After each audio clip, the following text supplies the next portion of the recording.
So our today's topic is harmful microorganisms. जो micro organisms हमारे लिए अच्छे नहीं हैं, they are harmful to us. So micro organisms are harmful in many ways. बहुत सारे तरीक़ों से माइक्रो ऑर्गेनिजम्स हमें नुकसान पहुंचा सकते हैं. माइक्रो ऑर्गेनिजम्स बहुत तरह की बीमारियां फैला सकते हैं.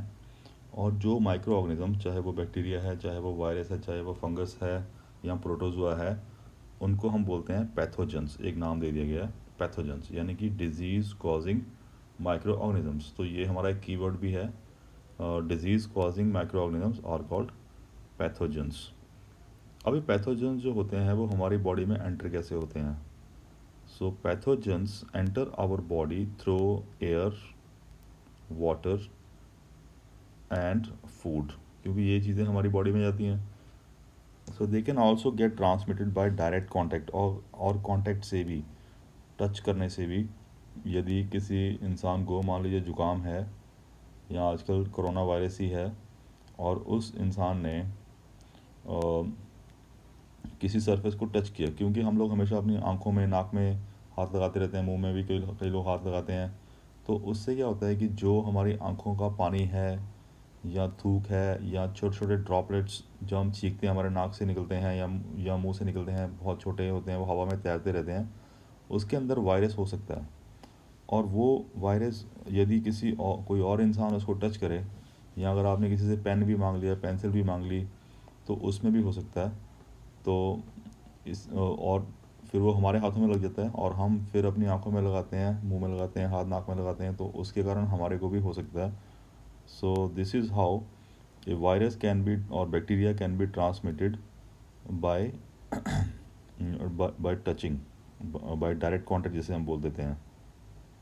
So microbial diseases that can be spread from an infected person to healthy person through air, water, food और physical contact are called communicable disease. तो इस तरह की बीमारियां जो एक इंसान से दूसरे इंसान में फैलती हैं, चाहे वो हवा से हो, चाहे वो पानी से हो, चाहे वो फूड से हो, या फिर चाहे वो टच से हो, या फिर वो कांटेक्ट से हो, they are called as communicable disease.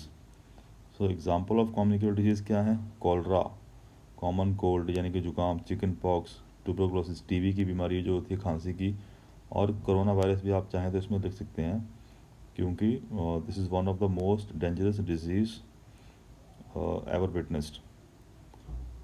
सो अभी इसमें प्रोसेस क्या है, व्हाट इज़ द मैकेनिज़्म, कि कैसे होता है सारा. So when a person suffering from common cold, तो यहाँ पे कॉमन कोल्ड का एग्जांपल लिया है, यहाँ पे हम कोरोना वायरस का एग्जांपल भी ले सकते हैं.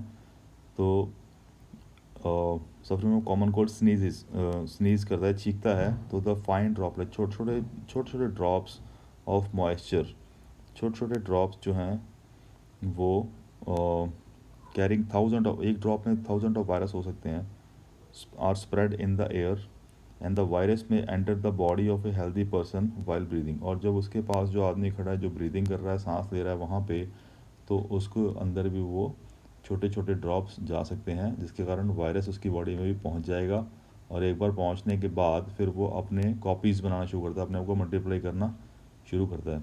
इसीलिए अपने मुंह को ढक के रखना, नाक को ढक के रखना एक बहुत ज़रूरी है. और किसी भी चीज़ को टच करके अपने हाथों को धोना, ये बहुत ही ज़्यादा आवश्यक है. सैनिटाइज़र से धो लीजिए या फिर साबुन से धो लीजिए, और ये भी देखिए कि बहुत अच्छे से आपने हाथ धोएं. ऐसा ना हो कि बस एक फॉर्मेलिटी कर दें और हाथ आपके साफ़ ही ना हो, तो वो भी ख़तरनाक हो सकता है. यदि हो सके तो बाहर से आने के बाद सारे कपड़े उतार के धो के, और हो सके तो नहा भी लेना चाहिए, तो वो ज़्यादा, उसमें ज़्यादा सेफ्टी है.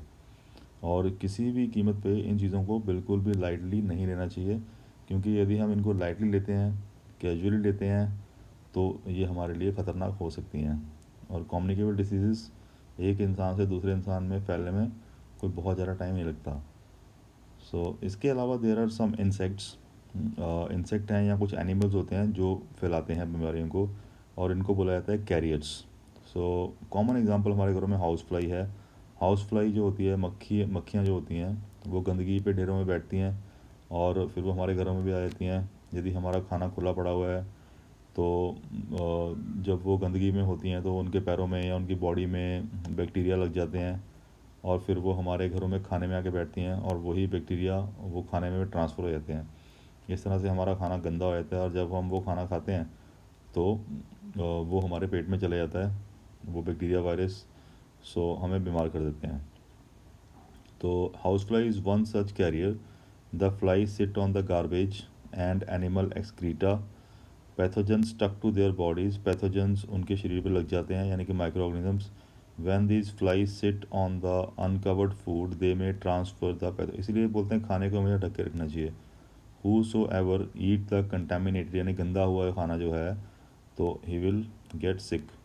सो it is advisable to always keep the food covered. Avoid consuming uncovered food items. And फिर जो और कई बीमारियां हैं जैसे मलेरिया है, उसको भी एनोफ्लीज, फीमेल एनोफ्लीज मॉस्किटो फैलाती है। और जो हमने कुछ समय पहले देखा था डेंगू, एक्चुअल में वर्ड है डेंगी, डेंगी बोलते हैं इसको इंग्लिश में। तो फीमेल इसमें जो फैलाता है that is Aedes aegypti. The mosquito name is Aedes aegypti. और मलेरिया का फीमेल एनोफ्लीज मॉस्किटो। सो ये इसके, तो डेंगू जो है वो वायरल डिजीज़ है, जबकि मलेरिया प्रोटोजुआ से होता है। प्रोटोजुआ जो जो होते हैं they are single celled eukaryotic organisms. तो this were some of the examples. ये जो एक पिक्चर दे रखी है, यहाँ पर डायग्राम दिया है, ये फीमेल एनोफ्लीज मॉस्किटो का है, जो कि मलेरिया फैलाती है। और डेंगू का जो मॉस्किटो से भी आप बहुत आसानी से पहचान सकते हैं। और डेंगू का मॉस्किटो जो होते हैं वो दिन के टाइम आपको दिखेंगे, और ब्लैक कलर के, थोड़े ब्लैक और होते हैं, और वाइट रंग के डॉट होते हैं, धीरे धीरे उड़ते हैं वो, आराम से उनको मार भी सकते हैं आप। लेकिन ध्यान रहे कि आजकल के सीज़न में भी जब जब ज़्यादा गर्मी सर्दी नहीं होती है उस समय, और जहाँ पानी इकट्ठा होता है जहाँ पे, वहाँ पे ज़्यादा मॉस्किटो होते हैं। तो इस बात का ध्यान रखा जाए कि हमारे घर के आसपास कोई पानी इकट्ठा ना हो। जो वाटर कूलर होते हैं, टंकियाँ होती हैं, जो ऐसी जगह होती हैं जहाँ कोई नहीं जाता लेकिन पानी पड़ा रहता है बारिशों के दिनों में, तो उन सबको खाली कर दें। नहीं तो उसमें मॉस्किटो एग देते हैं, और वहाँ से फिर उसके लार्वा निकलते हैं, लार्वा से मॉस्किटो बनते हैं नए। तो आपने देखा होगा कई लोग स्प्रे भी करते हैं इनको मारने के लिए। सो यही यहाँ पे बताया, all the mosquito breed in water, hence one should not let water collect anywhere, in cooler, tyres, flower pot etcetera. By keeping the surrounding clean and dry we can prevent mosquito from breeding, and we can also this is how we can avoid the spread of malaria, dengue। तो इस तरह की बीमारियों को हम ऐसे रोक सकते हैं। यहाँ इस टेबल, ये this table is very important. इस टेबल में कुछ बीमारियाँ हैं, और ये बीमारियाँ हैं डिजीज़, उन्हें कौन करता है, वो कैसे होती हैं, और कैसे हम उनसे बच सकते हैं। जैसे पहली है ट्यूबरकुलोसिस, यानी कि इसको टीबी भी बोलते हैं। टीबी ट्यूबरकुलोसिस बैक्टीरिया करते हैं, इसका नाम है माइकोबैक्टीरियम ट्यूबरकुलोसिस। हवा के ज़रिए, यानी कि एक इंसान से दूसरे इंसान में हवा के ज़रिए, छोटे छोटे ड्रॉप्स के ज़रिए चली जाती है बीमारी। तो पेशेंट को हमेशा अलग रखना होता है, keep the patient in isolation. ऐसे ही मीज़ल्स जो वायरस से होती है वो भी एयर से ट्रांसफ़र होती है, उसका भी इलाज है, keep the patient in isolation, अलग रखिए। चिकन पॉक्स वायरस से होती है, एयर से, कॉन्टैक्ट से भी होती है। पोलियो वायरस एयर वाटर से होती है। कोरोना वायरस भी लिख सकते हैं आप इसमें, तो corona virus is also virus. So यहाँ पे लिख सकते हैं कोरोना।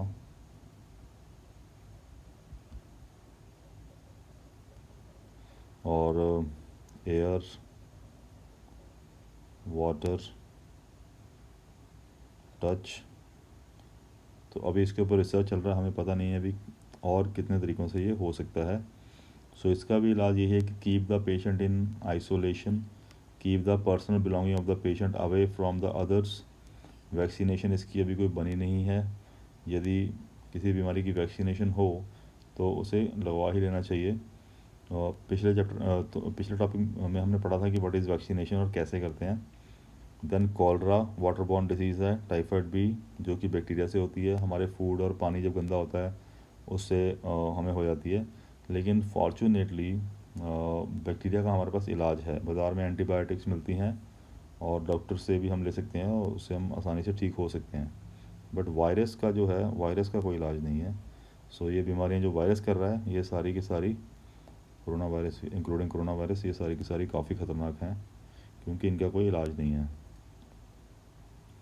इसके अलावा हेपेटाइटिस बी, जो कि वायरस कर रहा है, फिर कोई इलाज नहीं है।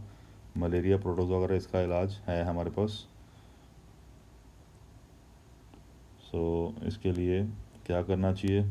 ड्रिंक बॉयल्ड वाटर, बॉयल करके पिएँ या वैक्सीनेशन लें। यहाँ पर भी maintain good personal hygiene, good sanitary habits, साफ़ सफाई रखनी चाहिए, प्रॉपरली कुक्ड खाना खाना चाहिए, बॉयल्ड पानी पीना चाहिए। आजकल तो फ़िल्टर का पानी भी आता है, वो भी बेटर होता है। सो कोशिश करें कि गंदा पानी ना पिएँ बाहर से। और मलेरिया जो कि मॉस्किटो से होता है, सो मॉस्किटो कैरी करते हैं प्रोटोजुआ, और प्रोटोजुआ को जब मॉस्किटो काटते हैं तो प्रोटोजुआ हमारी बॉडी में चला जाता है, फिर वो मल्टीप्लाई होता है, तो इस तरह से मलेरिया फैलता है। तो यूज़ मॉस्किटो नेट, मच्छरदानी का यूज़ करें, रेपेलेंट का यूज़ करें, इंसेक्टिसाइड स्प्रे करें ताकि मॉस्किटो मर जाएं। बाय नॉट अलाउइंग वाटर, और वाटर को अपने आसपास कलेक्ट ना होने दें। जितने भी जो टायर है, टैंकी का पानी है, जो गमलों में पानी है, कोशिश करेंगे वो सारा का सारा रिमूव कर दें।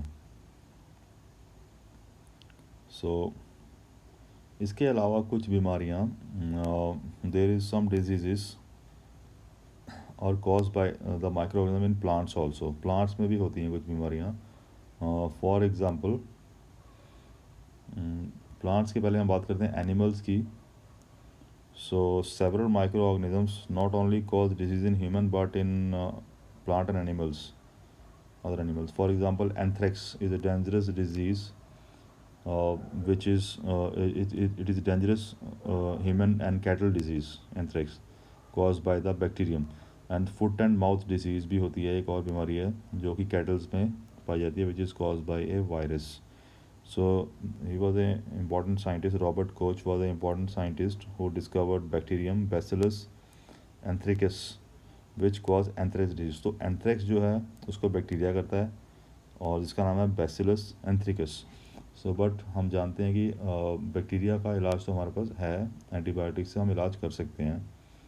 इसके अलावा disease causing micro organism in plants, तो प्लांट्स में जो बीमारियां करते हैं, अब प्लांट्स क्योंकि हमारा खाना होता है, यदि प्लांट्स में बीमारियां हो जाएंगी तो प्लांट्स फिर बहुत ख़त्म हो जाएंगे, प्लांट्स में अच्छी क्वालिटी की पैदावार नहीं होगी, तो फिर हम खाएंगे क्या? तो इसलिए हमें बड़ी दिक्कत हो जाएगी। तो इसलिए प्लांट्स का ध्यान रखना भी हमारे लिए बहुत आवश्यक है। So several micro organisms cause disease in plants like wheat, rice, potato, sugar cane, orange, apple and other crops and reduce the crop yield, reduce उनको फिर उनकी पैदावार रिड्यूस हो जाती है। So they can be controlled by spraying chemicals on them, certain chemicals जो हैं, कुछ केमिकल स्प्रे करके हम उनको बचा सकते हैं, प्लांट्स माइक्रो ऑर्गेनिज्म को किल कर सकते हैं। तो this table again is very important, some common plant disease हैं ये। सो इसको आपने याद भी करना है, पिछला टेबल भी याद करना है। पहली डिजीज़ क्या है? सिट्रस कैंकर, जो करता है बैक्टीरिया, हवा से ट्रांसफ़र होती है, इस तरह से इसमें जो फ्रूट होगा ख़राब हो जाएगा पूरा। रस्ट ऑफ वीट, वीट में ब्लैक कलर के, येलो कलर के ये हो जाते हैं, तो वीट क्रॉप ख़राब हो जाती है, फंगस करती है इसको, एयर से, सीड से फैलती है ये। Yellow vein of mosaic of भिंडी, तो भिंडी के पत्तों में इस तरह से येलो आपको दिखाई देंगे, तो इसको करता है वायरस, पर वो वायरस एक इंसेक्ट में पाया जाता है। तो इस तरह से टेबल हमारे लिए बहुत इंपॉर्टेंट है। तो आज के लिए इतना ही, अगले टॉपिक में we will study food poisoning.